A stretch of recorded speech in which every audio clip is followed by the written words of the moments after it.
All you got to do is kick one of them, and the rest of them run.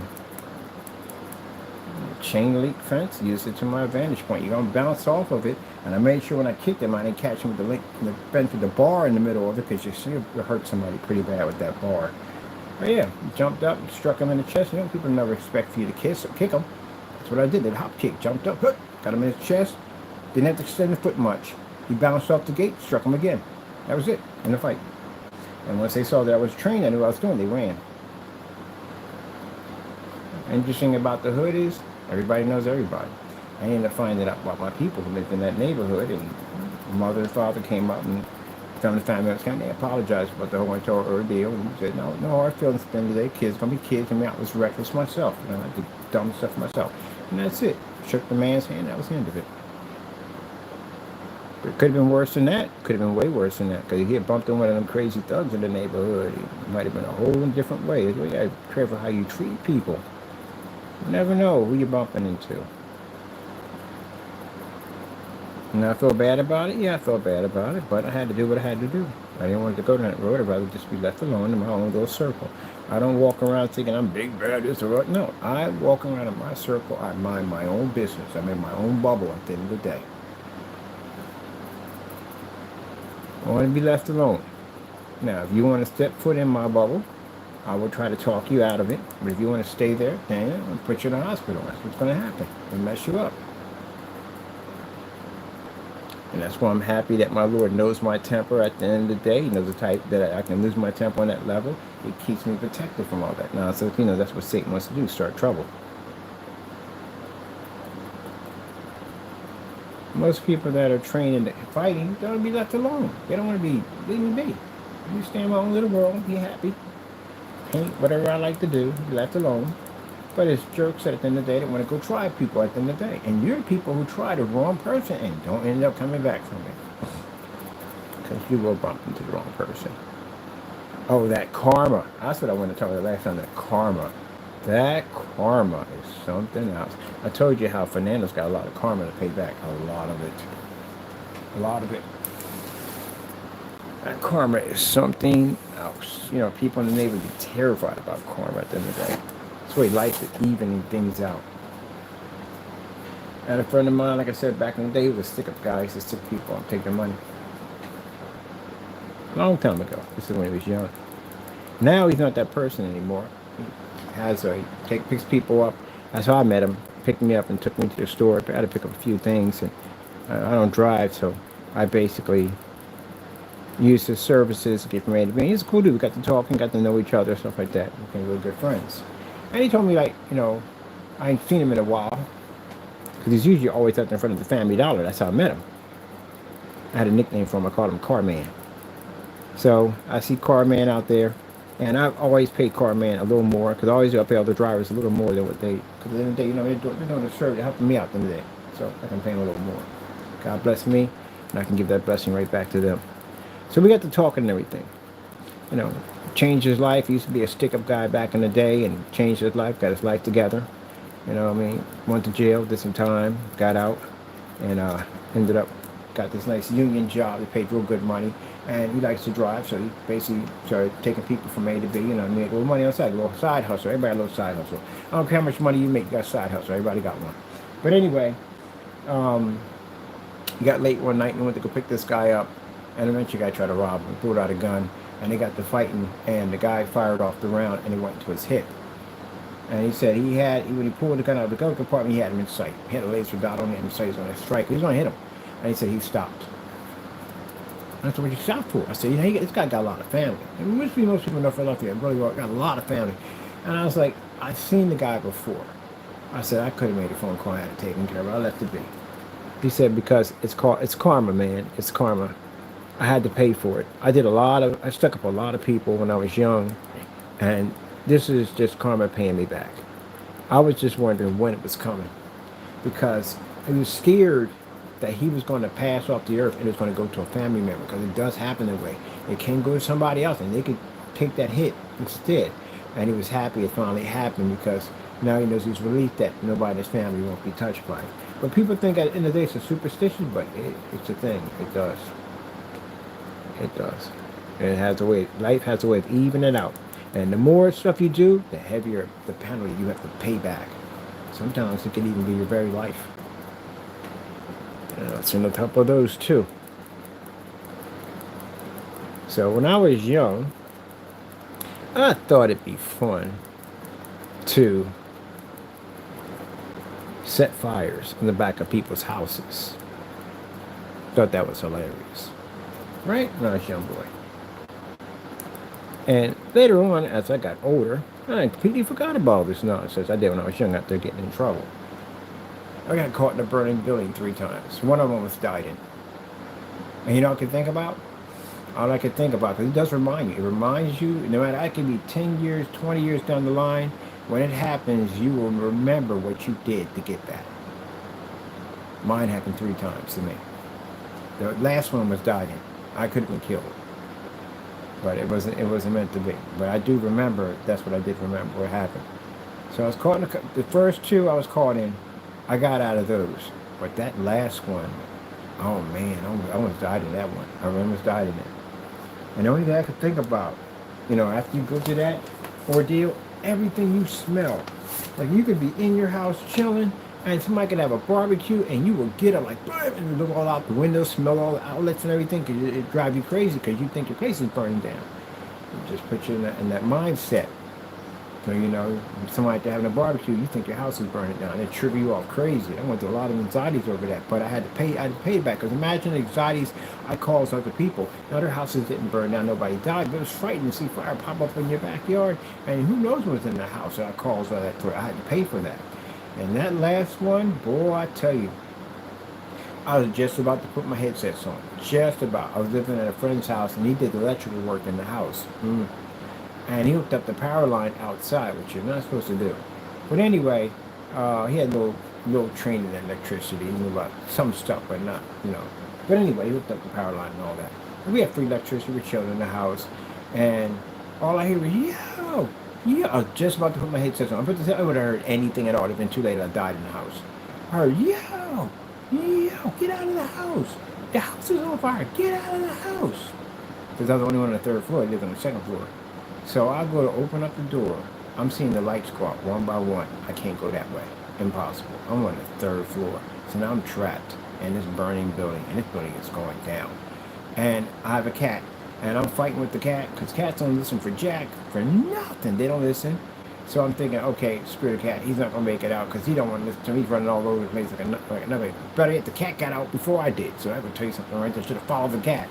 But anyway, I lift up the window and I jump from the 3rd floor to the 2nd floor. Now, when I hit the 2nd floor, I went to go lift up my legs, and it was tar on the bottom of my sneakers, which means the roof underneath of me was burning. It was fire underneath of me, and I could feel the heat from the tar melting under my sneakers. And the people next door had a bathroom with a stained glass window. I couldn't jump out the roof into the alleyway because there were flames flickering out of the window into the alleyway, so I couldn't go that way. So I backed up and took all my force, and I went through a stained glass window head first. I tried to bring my arm up, but my face caught it. And I went through the window, and only thing I remember is seeing a bathtub, and I blacked out. I struck the bathtub head first and knocked myself out. And that's I woke up, and they were taking me out, and the guy had the oxygen up my nose, and I was sitting there, and I saw the building on fire, and I was like, wow. Yeah. Mr. Burnham been through a lot of crazy stuff. Yep. And here it is, fire department comes out, and he got my cat. Summer G. Summer G was the cat I called. Summer G, and I had Taki and Summer G, but yeah, that was the first one. That was Summer G. And he had the cat. He said, hey, he made it out. He made it out. He made it out for me. I should have followed the cat. But anyway, he got out. But anyway, I probably would have died anyway, because he has that whole agility. He could jump from here to there, and I would have jumped over here and went down the bottom floor. But yeah, the later on, their stuff got destroyed. Everything they had got destroyed. My stuff was still intact. All my stuff was intact. It was that smoke damage, but all my stuff was intact, everything. My magazine collection, all my stuff I had, everything was all intact. So, that's the only thing I could think about when that building was going down was what I did to somebody else. I had to pay for it. And that's what I did. I paid for it. I guess 3 times was what I had to go through in order to even it out. And life has a way If you think you're going to get away with something, you won't. It'll pay you back for it. That's why people sit there and do those videos called instant karma, because some people get it right away, and some people it happens in time. It's best to get it right away. It is. It's always best to get it right away to happen in time.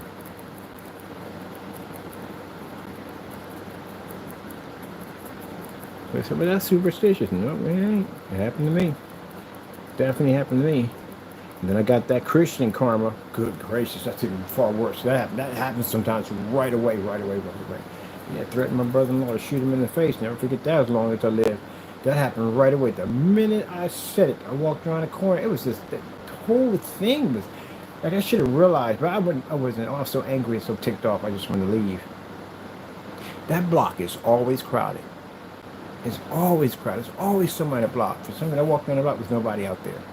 I'm like, they must be having a game. I think maybe they have a game. Sometimes they have a game, like versus one neighbor and other, and you just see people down there watching the game. Usually just when blocks get empty like that, maybe something's going on. I don't know about. I'm thinking up there by Diamond Street, they're probably having something up there, so I'm going up there. That's the direction I'm going anyway. And I get up there, and I turn the corner. There's nobody there. Even my boys sit on the corner out there. They weren't out there. There's nobody out there. And for some reason, on that side of the street, the light was on the opposite side. It was dark on my side, like it was already being set up. And the minute I got to that corner, I never forget. 3 guys walked right in front of me, and I felt that piece of steel hit the front of my head. I was at that 357, a 357. I can literally see the bullets in the chamber. He squeezed one time, I was gone. That was the last thing I was going to see. And did I think about my life? No. The only thing that played in my head was what I said to my brother-in-law about shooting him. That's the only thing that played over and over and over and over and over in my head. You know the thing about it? I could see their sneakers, but I couldn't see their faces. They were in it. You could see, you got to pick up on something. A person's face has to have some kind of detail to it. There was no detail to their faces, nothing. It's like someone just took a blank piece of paper and put it over top their faces. I heard their voices. I heard them speak to me. But I'm looking at the gun. I should be able to see some detail in the face. There was nothing there at all. I knew exactly what I was staring at. And I sat there and thought to myself, okay, these are stick-up boys. They're going to kill me anyway. They're going to shoot me, because usually they're known for just shooting and kill you anyway. I'm going to push them down and run.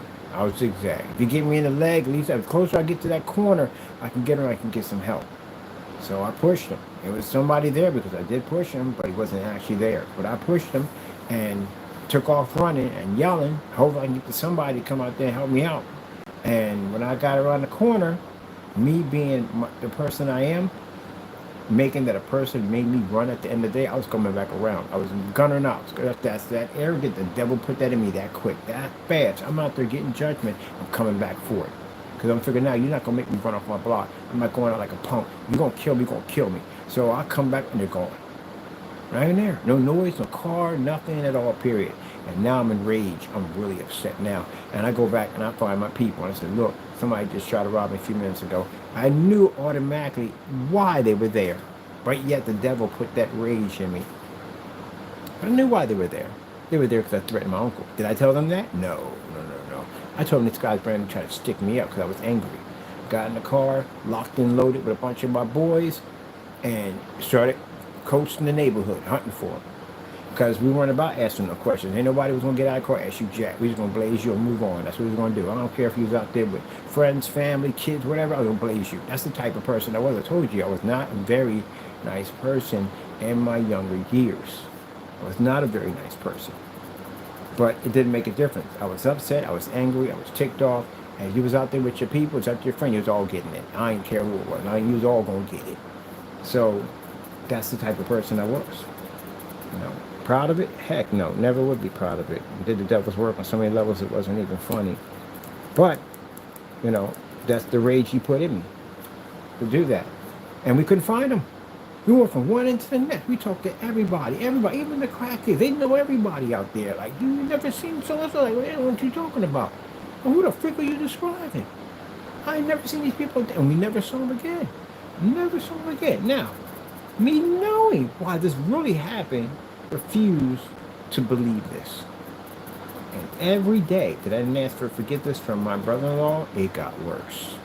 Like I told you, there were people coming up to me I didn't even know. This guy drove up and took his hand, pointed at me, pointed at his forehead, did like that. That's an automatic sign. Someone's gonna kill you.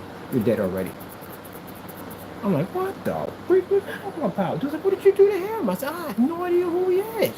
Yeah, people, gangs of people walking up near the house, all just staring at me, all looking at me. I'm like, I can't do this no more. I can't do this no more. I had to go back. I had to ask for forgiveness. And my brother-in-law forgave me. Like it was nothing. Like, no, just forgive him, buddy. I always must forgive him. You know. I told him what happened, everything. He said, see, that's the Lord right there. He's calling for you, man. He's calling for you. He let the devil get a little close to you, but he didn't touch you, did he? And see, that's the Lord watching out for you. He loves you. Even then, I wasn't ready to hear it yet. Because I was still, a part of me, the devil got that rage in me again, that I was upset that I had to apologize. I had to show at the end of the day, I had to bow to a man at the end of the day. I had to show I was upset, but I wouldn't dare go near him with a 10-foot pole. Heck no. I'm not going near that ever again. But I was still upset that I had to bow like that. Because that pride got in there. I told you, I know both sides of the fence.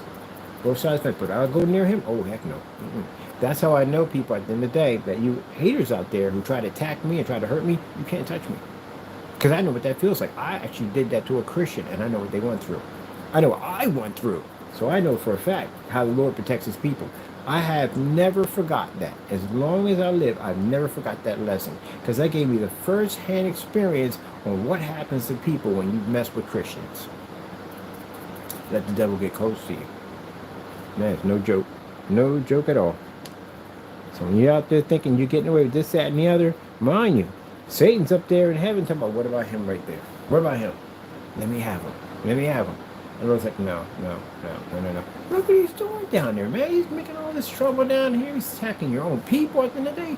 Let me have him. Come on. Just walk away. Let me look the other way. Let me take him. Yeah. They can watch you. And if God allows them, they will touch you. And that's why I told you that Satan is just sitting there saying, okay, you want to let me touch him at the end of the day? Okay, I'm going to figure a way to get him where I got to get him at. I'll get him down here with me, and that's what he tries to figure. He's got to plot ways to get rid of you. That's why I tell people, I had friends of mine, big-time drug dealers at the end of the day. And I said, man, when I became a Christian, I said, I'm going to tell you something right from the door. Those people ain't your worst nightmare. You got something that's watching you every single day. They watch you when you sleep, when you eat. It's in your house. You don't even know it's there watching you. You can't kill it. You can't do anything when it comes for you at all whatsoever. Only person that can stop it is God. It's the most terrifying thing you have ever seen in your entire life, and it's watching you every day. It knows who you are. It knows everything about you. It knows about the day you were born. It knows all the hairs on the top of your head. It knows everything about you. And yet you know nothing about it. But yet you spend time with it every single day. Can you imagine having a friend that's trying to kill you every day? That will smile in your face? That'll say it got your back? That'll say that we're going to be friends forever? All this stuff, you know what I mean? Just be there for you. But the whole entire time he's just plotting to kill you. That's what Satan is. That when other people come to warn you about that person, he'll make you turn on him in a hot second. What you going to listen to him for? Listen to me. I'm the one that had your back the entire time. Yeah, just setting you up. And then when you're sitting there, and your time is about to go, and he's just looking right over top of you, like, hey, remember me? Yeah, I'm the guy who basically, well, not guy at the end of the day, it'd be more like an it, who took the time to talk to you about all these things, to put you, turn against your family, turn against your friends, and to get you to do something that got you in the situation you are now. Yep. The hospital, interesting place. The hospital's full of angels and demons. Yep.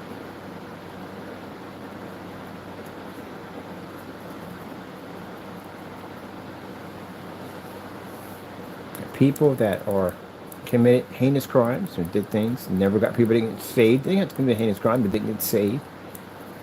Demons are in the waiting room. Waiting. Counting down the time to see how long it's going to take. He's ready to go. There are people who serve God at the end of the day, became Christians, picked up their cross and followed Jesus. There's angels in their waiting room.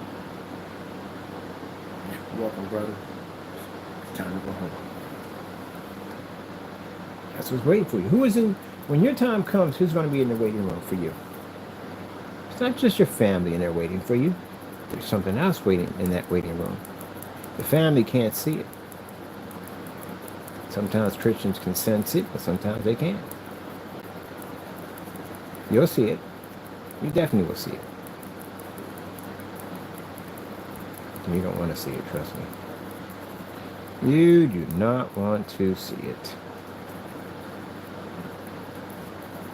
Somebody said, well, you did a whole cardboard thing at the end of the day, but you talk about everything else but the cardboard. It kind of speaks for itself. I think it's more important to talk about other things. Sometimes I like to talk about a little bit of history, but it's all going to lead back down to Christ. It is, because that's where I got this gift to do all this. This is where I got the ability to build my PCs and stuff. I got all that to build from God.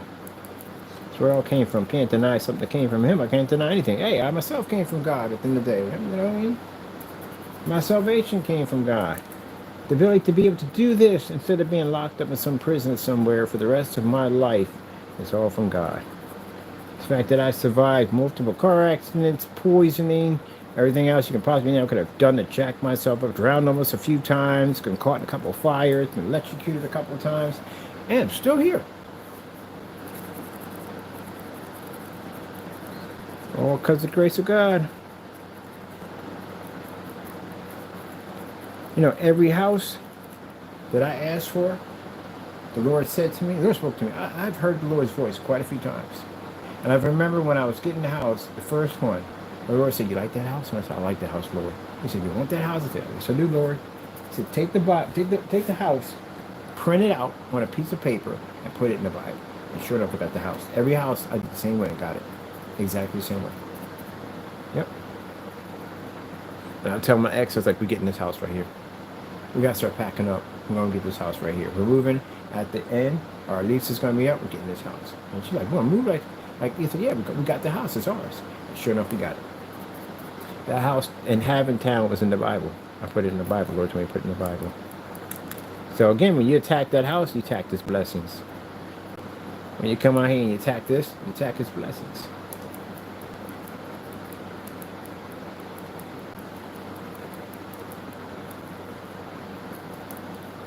I got to do it more white into this, but I want to get this nice little color there. That hung out real nicely. Still got that inside to do, and we're right now at time at 5:24. Pretty soon we're outside playing around with the big bag. With the big bag. I hope they put the lights on. Oh man, that was such a blessing right there. Because I was in the record like, man, it can't be this dark in this area. Because there's a walk area in there. And I seen the lights come on. I was like, oh yes, yes, the lights on, man. We got some really good footage. I was so happy about the footage. So happy about it. And then one thing I have to learn, because the Christians, if a Christian tells you that they pretty much are there, you're not there. Christians are constantly learning. You are constantly learning, constantly learning. You'll be learning for all eternity. You're constantly learning. And no Christian know it all. That's virtually impossible. You're constantly in a learning state.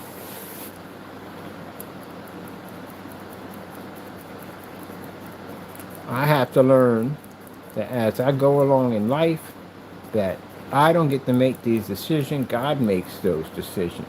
And this is the Lord's blessing that He gave me through my paints and through my artwork and everything He's given to me. I got to go to Him and ask Him for that permission at the end of the day. And that's the mistake I want. When I got up there and said I don't want to offer it to customers, people said, well, the reason why you're taking it back is I'm going to make the money.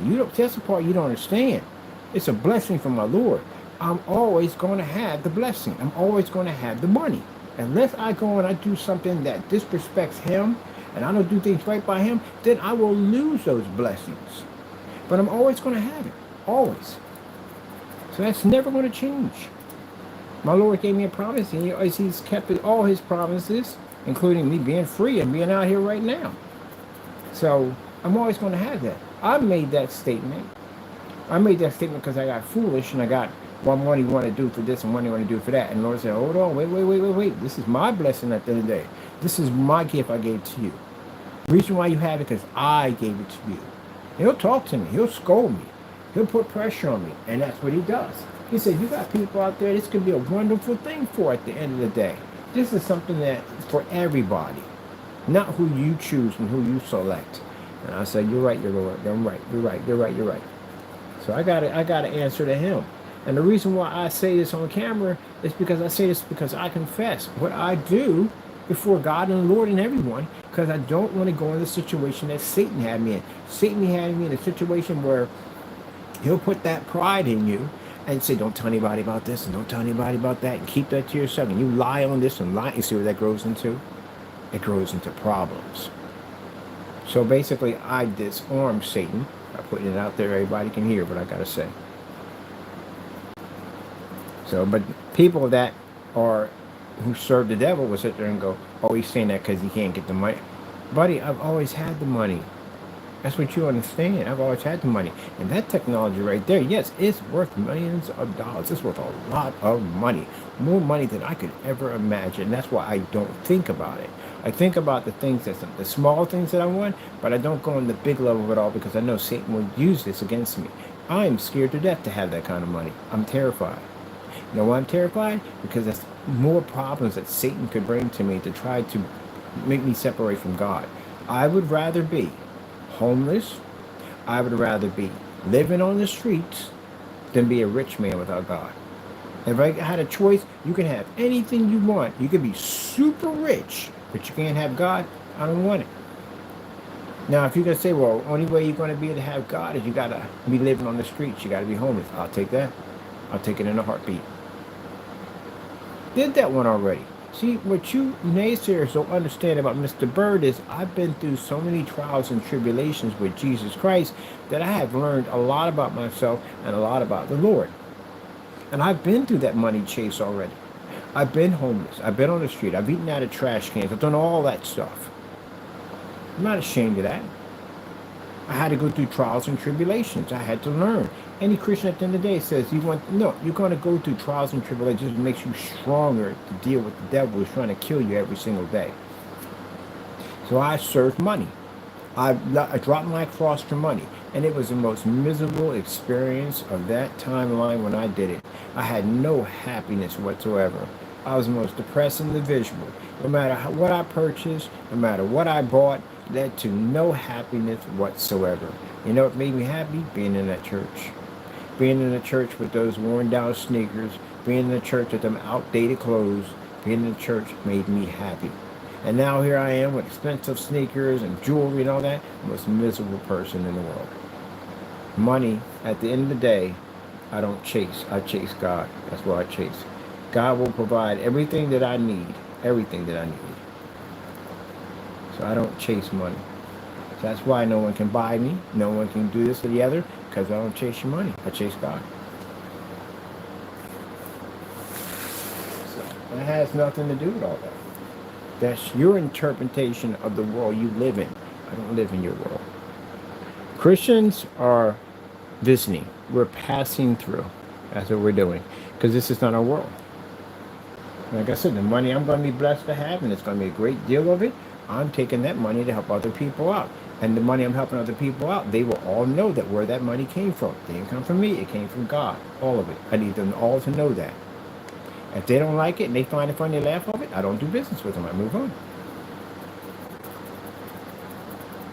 I will have more than enough for me to live very comfortable the way I want to, but chances are, knowing me, the kind of person I am, probably going to get some kind of like old rugged barn that I can use work with my own hands, because I find that fun at the end of the day. I don't want anything already done. I can't stay. I don't want that. I need a fixer-upper. That's what I need.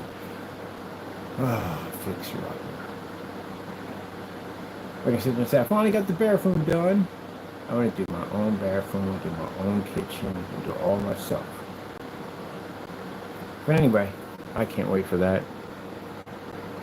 But, as I said before, and then I'm going to donate a lot of my money for cancer research and programs to help people out, and whatever I can, whatever the Lord guides me to do, that's what I'm going to go do with it. And when Lord keeps blessing us with more money, we just want to keep pushing it back in. I want to pay more taxes. I want to pay a higher corporate tax than most people, because the money that I pay in those high corporate taxes goes to help other people out. So yeah, and then we get tax write-offs. We just take the tax write-off and just give it back to the people. I don't need all that money. It's going to be a lot of money. I don't need all that. I just need I don't know if I'm able to drive anything yet. They do the sleep therapy and figure out why I'm having these knot-offs. But until then, I mean, I can get a limousine, somebody drive me from A to B, so I'll take that at the end of the day. That'd be cool, you know. But on top of that, like I said, and then I'm gonna get my old barn I can fix up, a piece of land.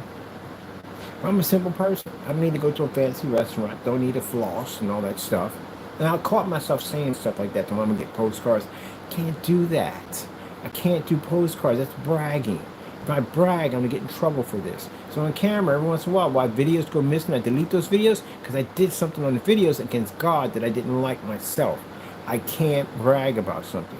But I'm human at the end of the day. I am going to make mistakes. I'm a human being. But the important thing is that I know I make these mistakes and I fix it with God. Because if I don't, the devil will come in and do what he did the last time, and I want no part of it. So I have to be real with God. 100%. 100%. I have to be real with them. Because if I don't, there's an opportunity for Satan to come in and try to get me. And I'm not going through that again, ever. So, yeah. Like I said, simple person. A ham and cheese sandwich, Netflix, old TV show. I'm a happy man at the end of the day. Get me a pair of kicks for like 20 bucks or 30 bucks. I like a good deal at the end of the day, I really do. Gotten so foggy at the end of the day. Some military camouflage. I just got blue paint on. Yeah, what? I just got these. I knew it. They're going to be christened with the blue paint. Yeah, anything like that, man. I'm a happy camper, man. I don't need to be in the floss and all that stuff. I don't need that stuff. I'm just happy. And my little boy. And technology. I like technology. As you can see. I had to build my cardboard PCs, and I want to build a lot more cardboard PCs. I love building cardboard PCs. And you can break all my parts and pieces that I get, but I like those pieces. I like my 1050 graphic card. I love it. I love my going to get that RX 580. I want it so badly. I love it. I can have the money to buy easily a 5090. Do I need a 5090? No, I need a 5094. I'm happy in my own world. You guys just feel at the end of the day that I'm supposed to have all this stuff in order to show that I have wealth and all that. That's sad. It really is. It means you live by the world. You don't live by your own actions. Some people are imprisoned by their own mind at the end of the day. Just give me a kind of a Stargate kind of look to this thing. Stargates. I like my life just the way it is. I'm not going to be changing it by much. I'm going to get some more pets. I do want a furry cow. I definitely want a furry cow. Highlander cow? Oh, I want a furry cow so badly. I think him and Taka will get along so well. What kind of cat are you? What kind of cow are you? They'll get along quite well. Excuse me. Definitely want to get a Highlander cat. I have no idea what I'm going to call him. Could call him Furry Milk. Furry Milk. It's Furry Milk. That's Mr. Furry Milk to you. But anyway, yeah. That's it. That's what I'm going to do. And I'm going to donate a lot of my money, help people out. I got this amazing soup kitchen, but it's not going to be a soup kitchen. I have other foods in it at the end of the day. I got shelters I'm going to make at the end of the day where people can bring their pets in because their pets are family. Why are their pets big? I'm going to section for the pets and a section for them. I will pay people who have spirits with dogs and kennels and stuff like that to take care of their pets. I want a veterinarian there, so I want to make sure their pets get shots and everything they need at the end of the day. Why shouldn't their pets be healthy? And to get them off the street, I want to start an amazing drug program that, again, there's no point in teaching a person how to get off drugs if they don't have guidance from Christ, because the devil's going to try to get them right back on it. So it's up to them if they want to take that opportunity, but it's there for them if they need it. And if they get themselves cleaned up, I want to get into the tiny home community. I can get them a nice house, a little piece of land that they can support themselves, and they can work for our company at the end of the day. So now they got a job, they got money coming in the bank, they got a nice little house, and they got a drug program. And they got, anytime, support for someone to help them out. It ain't that hard to do to help somebody. It really isn't. I don't see, when I see people out there that are on those drugs, people look at them and laugh at them. I see lost souls at the end of the day. Be careful. You could end up being one of them very easy. Very easy. And if you're saying to the person, well, I'm not the type of person to do drugs at the end of the day. As I said before, be careful. You can end up that way. There was a guy. He's not a mean person. He just had something bad happen to him in life. So he's a very smart guy. You see him up and down the street washing cars and screaming and yelling out in the street, and you figure, what happened to the guy? Found this guy's a very intelligent man. He was going to school, a very good school. He was going to be graduating. He was going to be getting this fantastic job lined up. So anyway, he went to a party with some friends, which he usually never does, and somebody put something in his drink, put a Mickey in his drink. And it was never the same. Now, did this guy make fun of other people? Probably not. He was very nice people. But life is strange that way. And if you go out and you treat other people that way, something like that, you say you don't do drugs, you're sucker getting laced. And you could end up in the same situation. You don't treat people with respect. Unfortunately, it's sad what happened to him. That is a shame. But life happens that way. And the fact that you haven't gone down that road and you haven't experienced that part of life, you should know how to treat people a little better. People that are drugs and going through that process at the end of the day, here's can just get off. It's not that easy just getting off. There are demons involved in this. There's spiritual warfare involved in this. Satan has to keep them on those drugs so he can control them. I have seen things in that world involving demons and people that were on drugs you would not freaking even believe. They're involved with that nonsense. They're involved with all things evil. They will keep them. There's demons involved with depression. Yeah, there are. There's even demons involving sexual behavior. They call them succubus. It's a demon. It's a female demon. Yep. That's the reason. There's all different types of demons. So,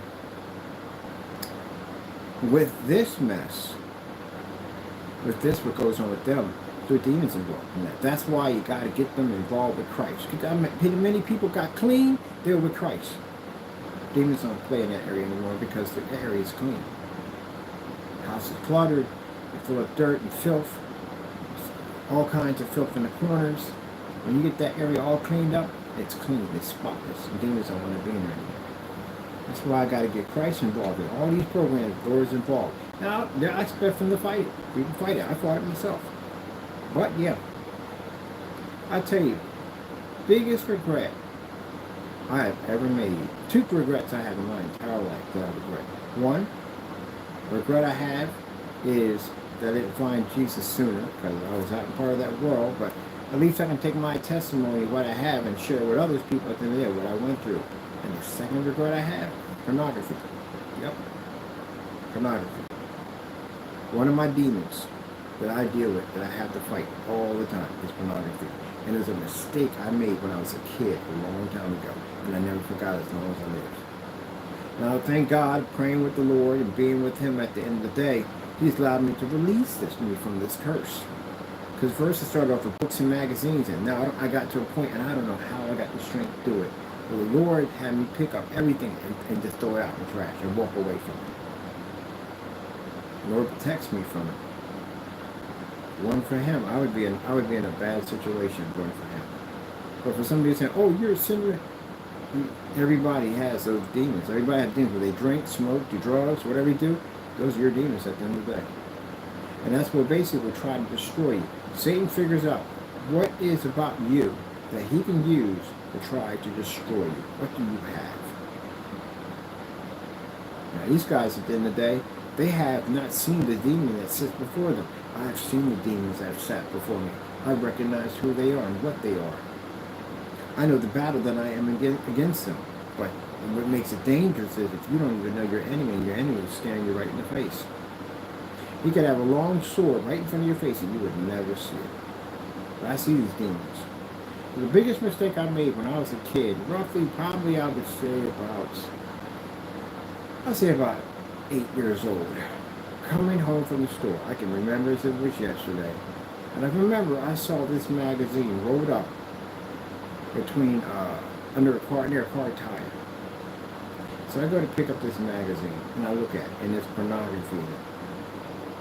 And I go and take this magazine and I tuck it up under my jacket. And I sneak it into my mother's house.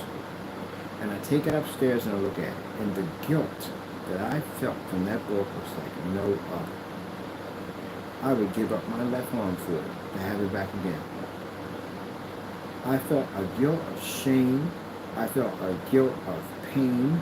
I felt a guilt of just being trash. That's how I felt. I didn't want that book anywhere near me. So I took a bunch of rubber bands, I bound it up, and I threw it out the window. Felt that pain leave. But here comes Satan. At that age, here comes Satan. Put it in my head to go back and get the book, which I did. And that guilt, bit by bit, slowly diminished to the point where I didn't feel it anymore. And it plagued me for years. And I finally got free of it. Took a lot of prayer, and I used to think at the end of the day, Lord, how am I going to serve you if I got this over the top of my head? How am I going to serve you if I can't walk the right way? How am I going to serve you? I realize I'm in a cursed body. I know I can't serve you 100%. I know I can't, but I don't want this. I don't want this. That was my burden. That's my burden to remind me of what I am. And I do whatever I can. I build machines and computers at the end of the day, and I stay as far away from none of my machines had this on it. Well, I made a mistake was on the computer when Jamie saw it. And Jamie took that sin that I go before the Lord, and I come before him, bury myself before God. And my Lord sees it and says, you're forgiven of these sins, but you got to try harder. Jamie, you took those very sins and you exploited them. The devil had you exploit them. And you sent me these pornography. You sent pictures to my phone, which I can show you on my account, of you teasing me and taunting me on this. Now, did this bother me? No, it didn't bother me at all. Because I know I'm forgiven by my Heavenly Father. I know that for a fact. And I know as long as I confess and I basically keep it real with him 100% in the world, the devil can't use it and he can't hurt me with it. And you thought that was something that was going to cause me shame and this and that. No, I bring this before God. I bring this before the world. I'm not a perfect man. I'm not a perfect person at the end of the day. I sin. I make mistakes. But I'm not going to sit there and act like I'm Mr. Perfect at the end of the day, because that I am not. I'm going to bring it before God and the world, and all will know who I am and what I am. But I will let them know today. Every day is a struggle and a fight to get closer to God, because I know the battle I have with Satan is never going to end until my time comes where I leave this earth and I see my Lord's face. So what you did at the end of the day was a very serious sin. And this is the reason why you wonder why you're in the situation you're in right now. And it's going to be far worse than this. It's going to be far worse than you could ever imagine. Unless you don't find God and get that forgiveness. Everything you did is written in the book of life. It's in the book of life that when you pass off this earth, whether it be today, whether it be tomorrow, whatever it may be, you will have to pay for every single sin in that lake of fire for eternity that will never end. That's what he's facing. Do I hate him for that? No, I don't have any hatred for anybody. Because the minute you have hatred for somebody, you just let the devil in. That's how quick and fast it is. The minute you have any form of hatred toward anybody, Satan's in your house. Would you allow a demon? If you're out there and you saw a demon walking up and down the street, and he's trying to get into houses, would you open up your door and invite him in? No, you wouldn't. You seal up every door, every window in the house, you pull out your crosses and Bibles, you pray, Lord, please get it away from the neighbor. We would pray. But when you have anger in your heart, Satan's in your house. You got to be very careful. Extremely careful. This is not a joke at the end of the day. One guy walking around with a pitchfork or whatever. Satan's a very real thing. You got to be very careful. Any opportunity he gets, if he can get it, he's going to go in and get you. What kind of movies you watch? You invite Satan. You watch horror movies? Let's watch horror movies back in the day. I don't watch them anymore. You invite Satan with that. Video games? I gotta be very careful about video games. I never realized that some of the video games I played was Titanic or something or what. I used to play freaking Doom. And I'm playing Doom, and it was Doom. Doom is what? It was Doom. It was different with Doom. And I'm playing Doom, and as I'm playing the game, I'm running through it. I'm looking at the doorways, and I'm like, what in the world? The doorways are upside down crosses that are on fire. You know what that is? That's a symbol of Satanism. Satan right there. You didn't realize what Doom is? You don't watch basically the devil coming up out of a portal and all those demons. You're actually in hell when you're playing the game. And those corridors that you're running through are upside down crosses on fire. Because that's how the devil sees a cross, upside down. So you're inviting things into your home. You're inviting things around your family. You're inviting things around your kids. You're inviting things in your home that you don't want. Music, another way for Satan to get you. Music with that cursing and rapping and all that nonsense going in there, that's Satan right there. Inviting him in, right into your home. If a man was out in the street wielding a knife, would you let him in your house? You wouldn't let him in your house. Why? You put your family in danger. That's what you do. You put the devil in your house. God does not entertain unclean things. So if you're doing things out there, that's what you're doing. Another thing you're not supposed to be doing, which is a sin, a lot of people can't handle what's in the Bible. I handle all that's in the Bible. Everything that's in there, I will accept it. I accept all things from God. You are not supposed to be living with somebody if you're not married with them. If you're sleeping with somebody and you're not married with them, that's fornication. It's a sin. Back in the biblical days, that would mean you'd be in a pit somewhere, your entire family, you'd get stoned to death, because that's a sin. You can't go around and sleep with anybody you want. That's why there's consequences that come with that. You can't marry somebody once you've already been married.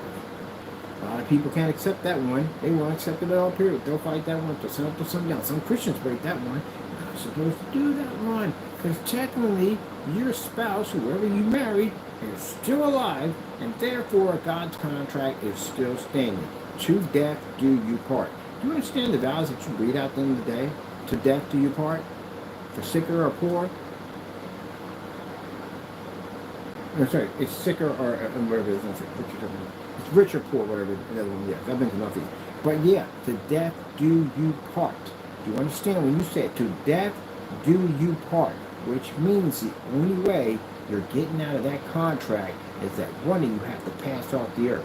That's it. God is very serious about marriage. And the problem you have with people in marriage, people get divorced, marry somebody else. Get divorced, marry somebody else. Get divorced, marry someone else. By man's law, that's what you're following at the end of the day. By God's law, you broke that law multiple times. And frankly, you committed adultery. Multiple times. Because even though you say, I'm separated from this person, we're not together anymore, that's man's law. God's law, you're still married. That's why I don't touch women if they're married. I don't care if you're divorced, don't touch her with 10-foot pole. You got to be a widow at the end of the day, or never been married. I won't come near you at all, period.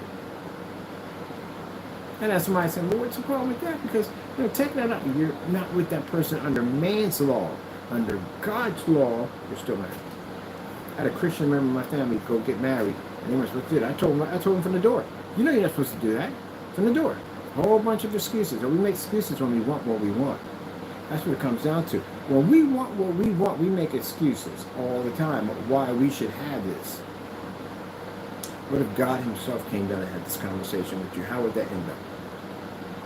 If he said no, it'd be no, wouldn't it? But the heart wants what the heart wants. Yeah, you keep it up. If you were in the heart going up and burning in hellfire, you keep that up. So, that's a forgiveness. That's why I forgive everybody, because I need forgiveness myself. God can't forgive you if you can't forgive others. Another rule in the Bible. So if you can't forgive another person, God can't forgive you of your sins, which means all the sins you have, and you ask the Lord for it, he can't give it to you. Can't have it unless you forgive others. Go to church. Go talk to a preacher. Read your Bible. See if I'm steering you down the wrong road. It's right there. So you have to forgive other people. If you have hatred in your heart toward other people, you're not forgiven for your sins. That's how that works. Either you're going to take God seriously, or you're going to keep taking him as a joke. When people get mad at me at the end of the day, they don't want to hear what I got to say. It says in the Bible, Jesus sat there and said, now all can accept the Bible. You're going to have mother against mother, you're going to have son against father, you're going to have mother against daughter, father against son. There are going to be conflicts, because not all can accept what's in the Bible. Because you can't accept the whole book. You want to get down, you want to kneel, pray before God, you want him to bless you, you want him to give you nice things, you want to give you, help people in your family, you want all those blessings, but yet you don't want to follow the rules. One of the biggest mistake I made when I was with my ex, and I knew I was making this mistake, but the heart wants what the heart wants, and it'll ignore things, is that I was living with somebody for 5 years, and I didn't marry him, and I wasn't married to this person, so I was committing a sin to God. Can't live with someone if you're not married to them. By rules, you're supposed to date someone, see someone, and then when you're married, then you can have kids, and then you can have you can have you can have a wife and all. You get married on that. But if you basically got the kid first, and then basically and so forth, yeah, you kind of did it backwards. Now, would God curse you, bro? No. He's a forgiving God. Look at the stuff that I did, the destruction stuff that I did. And you wasn't forgiving God, I wouldn't be here right now. I'm a perfect example of how merciful God is. Because secondly, I would never be here at all here. I threatened his own people at the end of the day.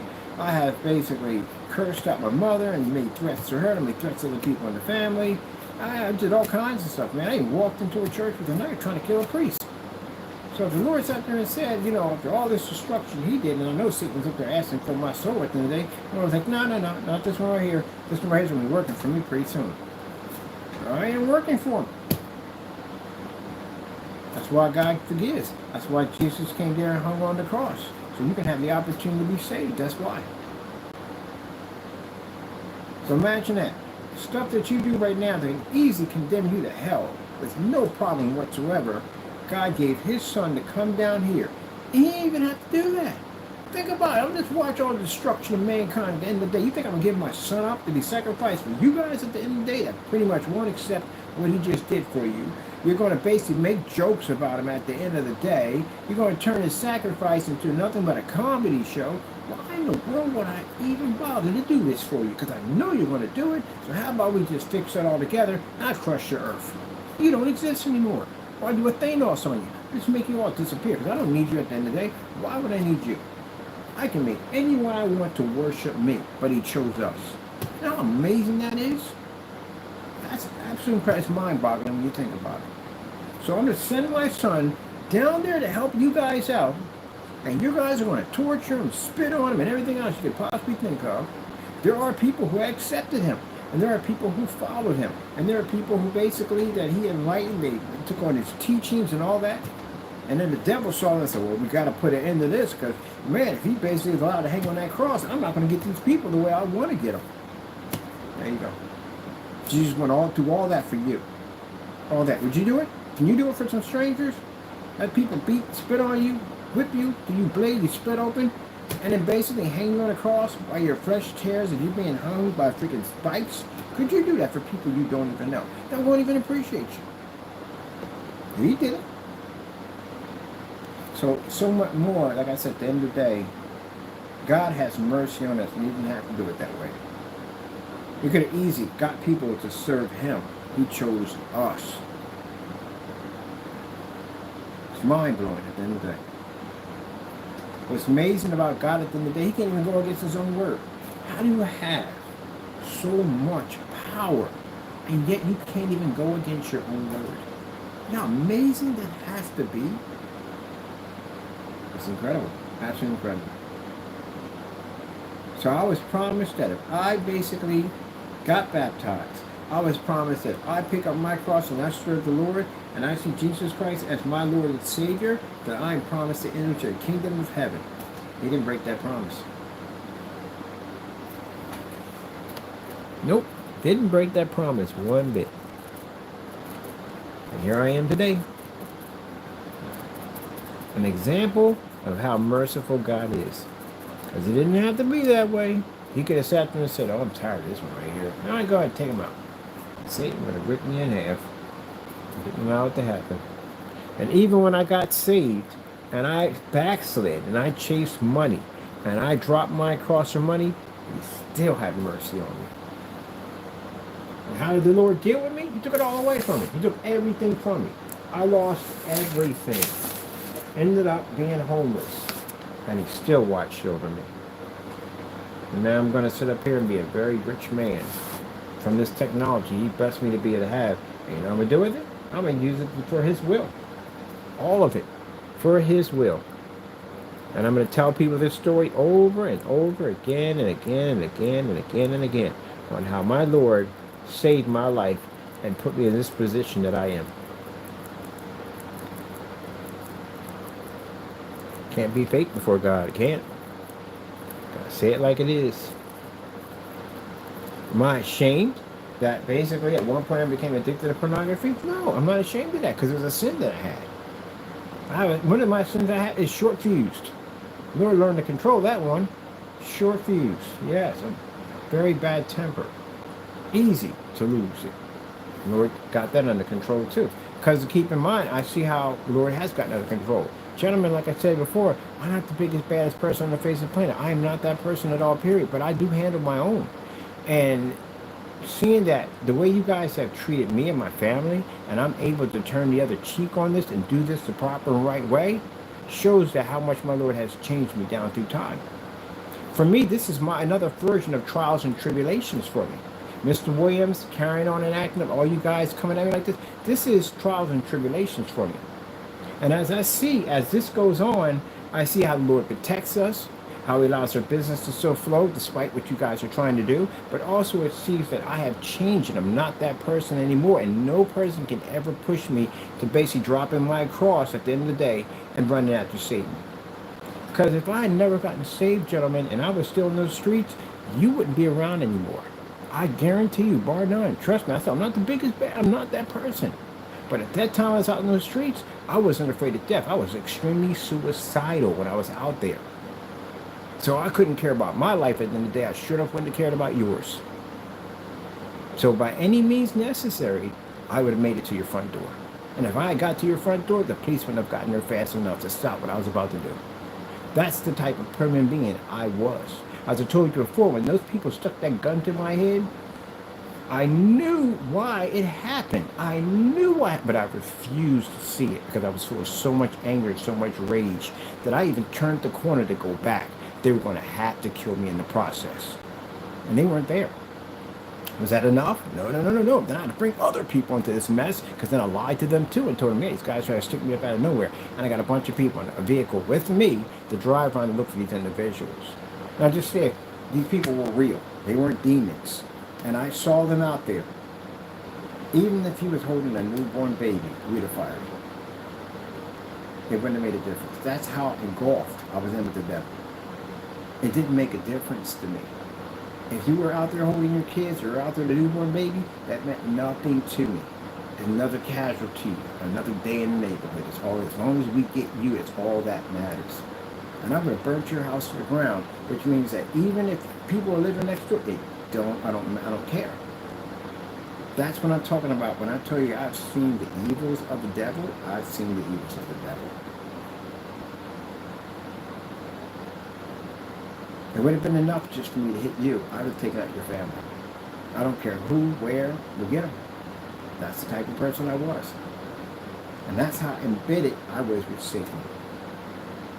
So to get free from all of that, to see the person that I used to be a long time ago to the person that I've become now, to see that I can have somebody attack me, and attack my family, and attack my name, and take my pictures and throw them all over the internet and do evil things to me, and I can sit there and put it in God's hands and work it the way it's supposed to be worked, that shows I've changed. Now, you took a video that I said about shooting someone in the chest.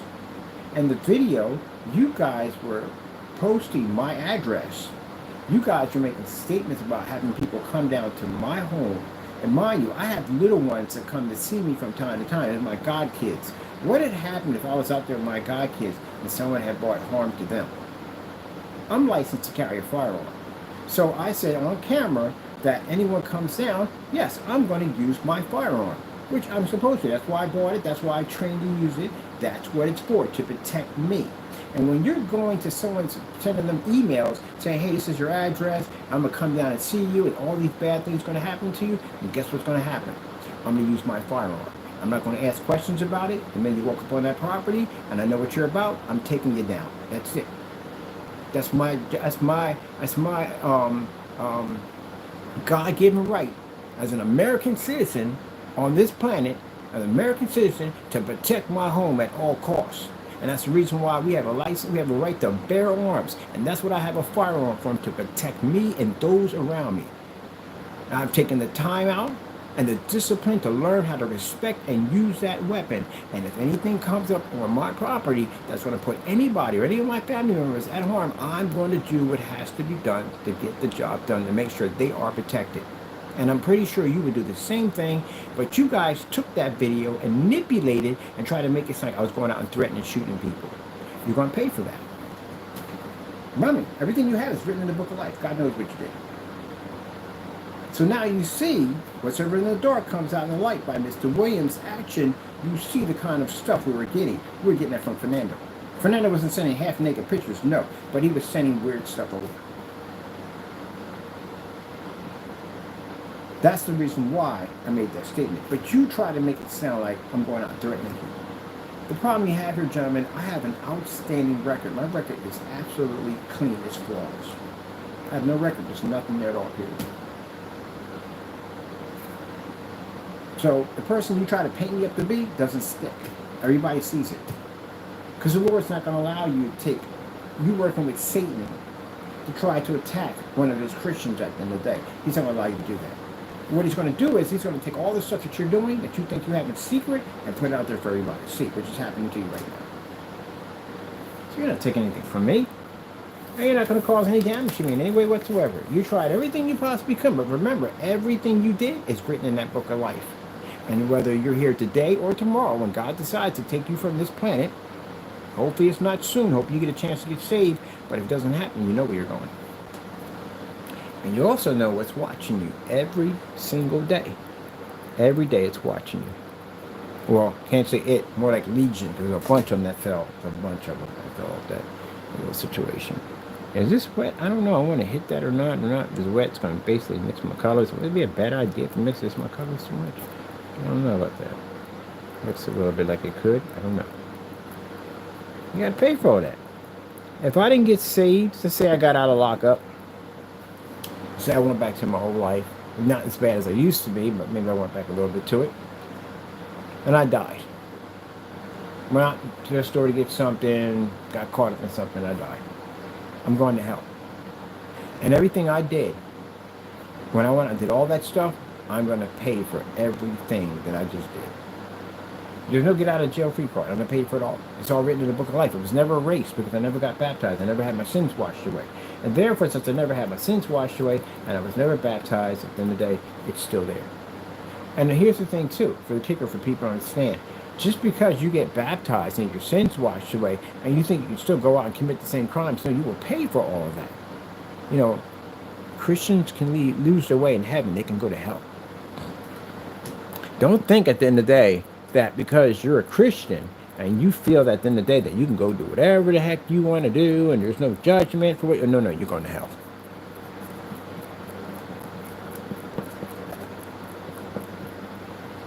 You got Christians out there, fake priests that go out there and steal from people, rob from people, call themselves Christians at the end of the day, do fake healings, all that stuff. And they pay for it. Some of them pay with their own lives.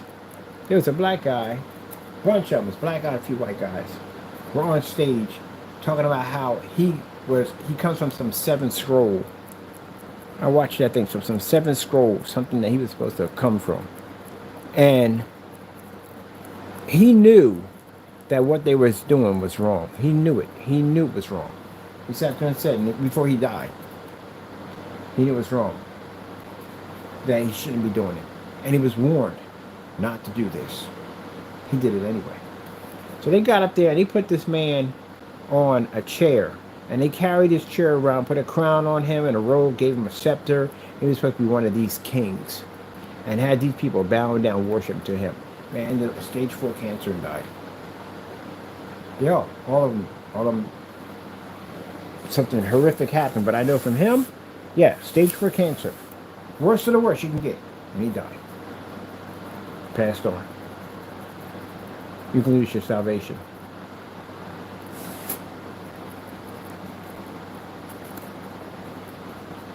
You can lose your way. It tells you at the end of the day, Christians, be very careful. Be very careful because the devil is hunting you. We think because you're saved at the end of the day that the devil's not hunting. He hunting you even more because he lost you at one point. He wants back. He wants what he used to have from you in this world. He wants you back. So he's going to come at you even harder.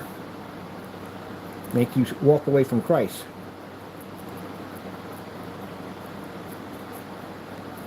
And that's why he's going to come at you even harder to try to get you to walk away from Christ so he can get you in his world. Like he did me, for money. I walked away from the cross for money.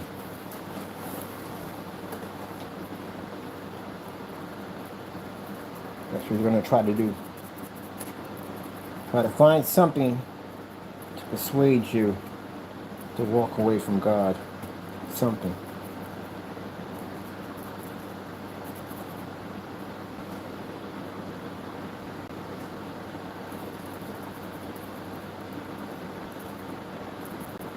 When you guys were sending over money, you gotta pay for all this now. Keep in mind, when you were sending over pornography pictures and all that stuff to me, and you were sending over emails from like, hey, you got to get a girlfriend and all that, blah, blah, blah, and this, that, and the other, something. Do you have any idea what you were getting yourself into? What the devil was getting you into?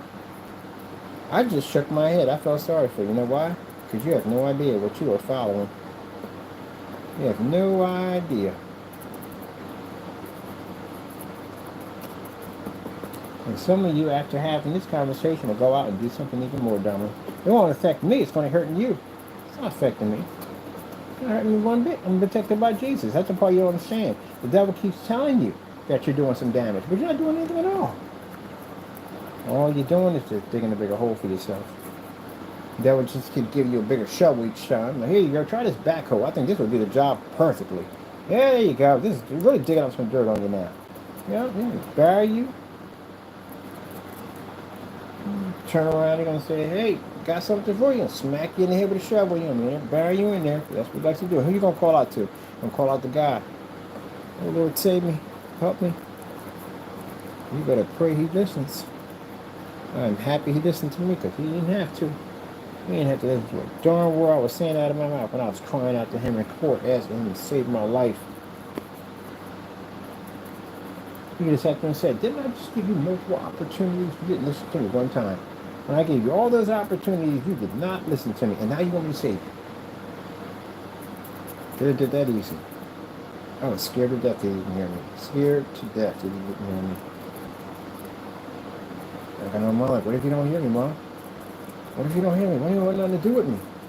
I didn't want anything to do with him at one point. What if he decides to do the same thing to me? He's not that type of Lord. I prayed, my mother prayed that before she left the earth, that all her kids become saved. And now it's happening. I'm watching them get saved left and right. I'm watching them going in and getting baptized and going to the church, seeking God. I'm watching them do it. It's a beautiful thing, it is.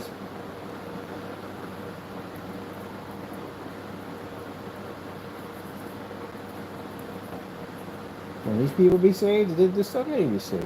I was saved. I could save anybody. But if you don't want it, then guess what? The devil's going to take it. And that's the sad thing about it. The road that they travel on, the things that they do, you're not guaranteed to live forever, gentlemen. As I said before. You're not guaranteed to live forever. And if God decides to call you back today or tomorrow, what are you going to do?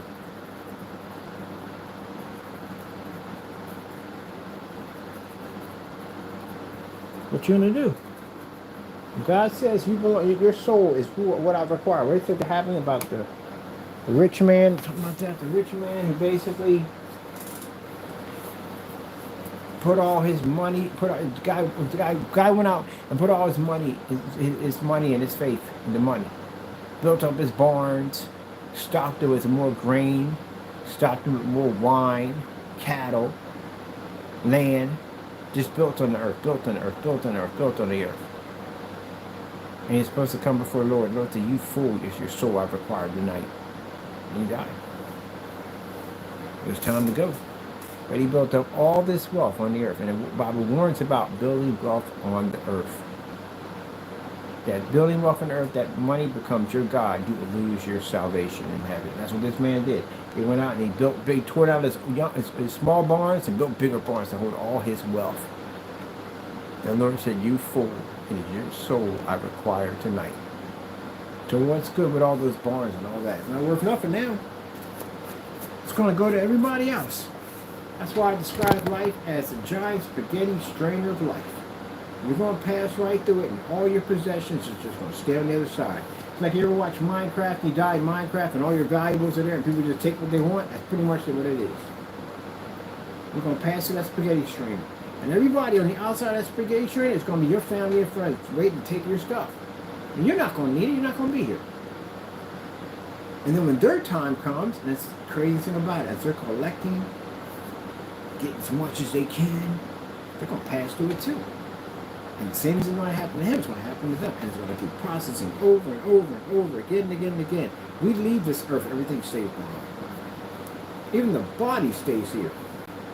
Everything stays behind. So there's nothing that leaves from this world that stays. Nothing. Only we. We're the only ones that leave off the planet. There are cats and all that. Any living thing leaves off the planet. Notice that. All living things that leave the planet don't come back. The things you acquire on the planet that are given to you to be able to live on the planet, stay here.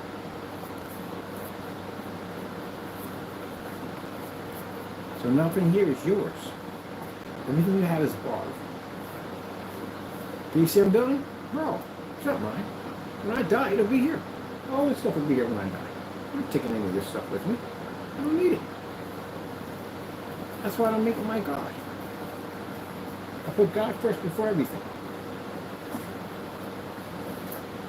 That's what happens to people. Their cars. And it says in the Bible that you will not serve any God but God. And people are like, well, I don't have statues in my house. Technically, you do have gods. Anything you put before God becomes your God. Money, your job, anything. God is before all things. God is before my mother. If I had kids, God is before my kids. God is to be put first before all things. God says in the Bible, he's a jealous God. He is. God comes first before all things. God comes before your wife. Comes before everything. God comes first. When you put anything before God, that becomes your God. People have cars and they worship their cars, there's your God right there. People are obsessed with money and you worship money, you put God first before the money. You put money before God, there's your God right there. It doesn't have to be a 6-foot statue in your home, you got incense burning around it. Anything you put first becomes your God. Your makeup, jewelry, whatever it may be, it becomes your God. When you die and you leave off this planet, you serve that, and that's what you have to show for it in the next life. Unfortunately, that won't get you into the kingdom of heaven. I want some more of this banana milk. I like it. It's actually sustained me for the last couple of days. I like it.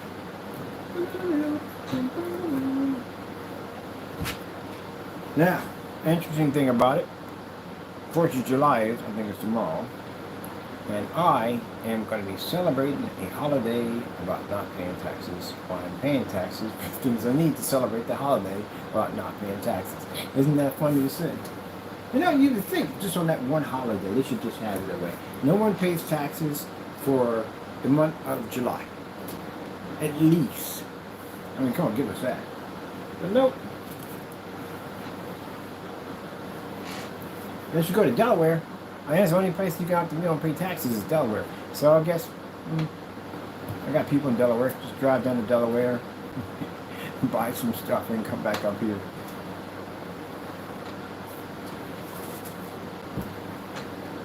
Besides, let me see. Technically, truthfully, when did slavery end? 1865, I should know that. But 1865 is when slavery ends. So basically, independence would have been 1776. So technically, we're still slaves. Hey, you want to talk about history? It's what it is. Some people get mad about it. We get mad about it. It happened. At the end of the day, literally, it happened. That's like it rained yesterday, and people want to get mad because somebody mentioned it rained yesterday. It did rain yesterday. It's the truth. Either you accept the truth or you don't. Either way, it's still the truth. And anyway, yes, slavery ended in 1865. 1865, 1863 to 1865. So in 1776, we were still slaves. We weren't free yet. Technically, we still weren't free then. But anyway, that's another story on its own. So, pretty much, we should not be celebrating 4th of July. Let's celebrate anyway. Who cares? So at the end of the day, it's still barbecuing. I like to do that at the end of the day. And it pretty much is what it is. It's barbecuing, whatever. I'm still going to basically celebrate 4th of July, 4th of July. Can be independent from my other Caucasian brothers at the end of the day. They're independent. And we're family at the end of the day, so that's what we celebrate with you. They celebrate Juneteenth with us all the time. Juneteenth. I can't say that. Juneteenth. They celebrate, that's what we celebrate. But anyway, they celebrate it with us. They kind of barbecue, we chill, we hang out together, we talk, we laugh, we joke. They have their celebration, we celebrate with them too.